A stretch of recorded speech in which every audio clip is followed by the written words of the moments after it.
پھر جو ہے وہ فتاوی ابن تیمیہ جس کو وہابی جو ہے وہ اپنا مرشد کل مانتے ہیں، کیا اپنا مرشد کل مانتے ہیں، وہ بھی اپنے فتوے کے اندر جو ہے وہ انہی الفاظ کو جو ہے وہ روایت کرتا ہے کہ ان عمر جمع الناس علی ابی بن کعب کانت صلاتهم 20 رکعتا، کہ عمر بن خطاب نے جب حضرت ابی ابن کعب جو ہے وہ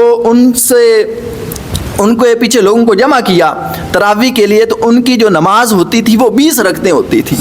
تو اب یہ جو ہے وہ سارے فتوے اپنے وڈیروں کے اوپر لگا رہے ہیں، یہ ایسے لوگ جو ہیں وہ بالکل عقل سے جو ہے وہ پیدل ہوتے ہیں۔ اور ایک اور بات، ایک اور مزے کی بات جو ہے نا، شیخ قاضی شیخ عطیہ محمد سالم رحمۃ اللہ تعالی علیہ، یہ جو ہے وہ مسجد نبوی کے جو ہے وہ امام بھی رہ چکے ہیں اور بہت بڑے شیخ ہیں عرب کے۔ ان کا جو وصال ہے وہ 1999 جو ہے وہ عیسوی ہے، تو انہوں نے پورے جو ہے وہ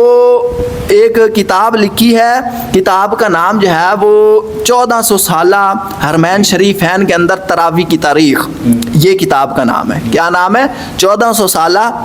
حرمین شریف، یعنی مکہ المعظمہ بیت اللہ کے اندر جو تراویح ہوتی رہی اور مسجد نبوی کے اندر جو تراویح ہوتی رہی، اس کی 1400 سالہ تاریخ کے اوپر انہوں نے کتاب لکھی ہے۔ اور انہوں نے